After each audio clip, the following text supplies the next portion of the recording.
สบายดีมื้อนี้เข้ามาพบกับสองหนุ่มน้อยบ้านนามื้อนี้ก็เป็นวันที่24เนาะจะได้นำพาทุกคนเข้ามารับชมเบิ่งบรรยากาศอยู่ที่วัดเชียงทองก็คือบรรยากาศพุทธศาสนิกชนอยู่ภายในเมืองหลวงพระบางและก็มาจากต่างแขวงหรือต่างประเทศเข้ามาทรงนำพม่านมื้อนี้ก็ถือว่าเป็นมือที่3ที่ได้อาราธนาพม่านลงมาเพื่อที่จะให้พุทธศาสนิกชนได้มาทรงนำเพื่อให้เป็นสิริมงคลให้แก่ตนเองและครอบครัวเป็นอะไรนั้นก็ถือว่าจะได้นำพาทุกคนเข้ามารับชมเบิ่งบรรยากาศของเป็นมือที่3ของการทรงนำพม่านอยู่ที่วัดเชียงทองเมืองหลวงพระบาง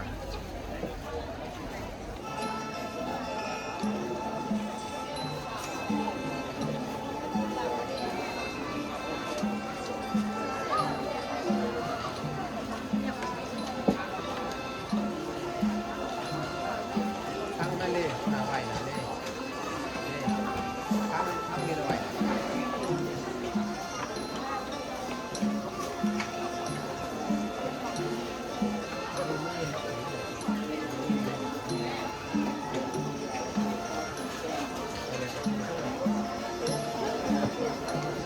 แล้วไปพ่อพ่อพร้อมกันเอาไปครับเดี๋ยวคนเราไปตักจับไว้คอยจับเขียด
สองคนมาสองคน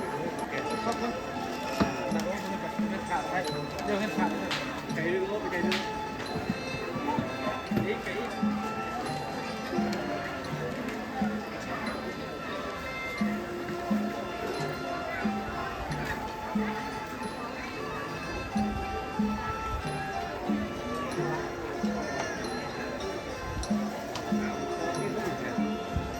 คนนับเนี่ยกันหน่อยเราจะประมาณ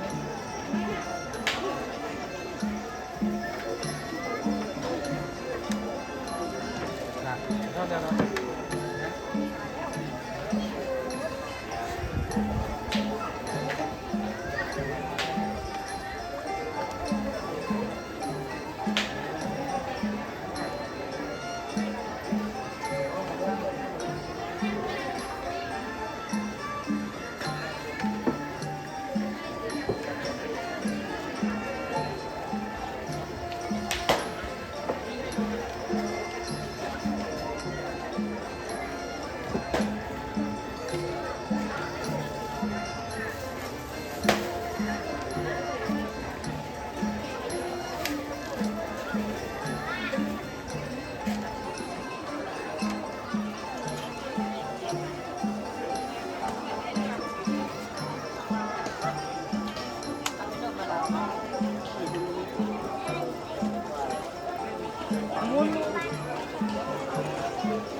No, I.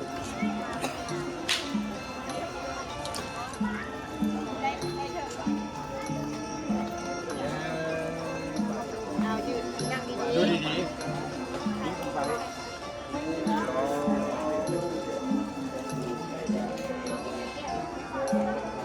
ๆ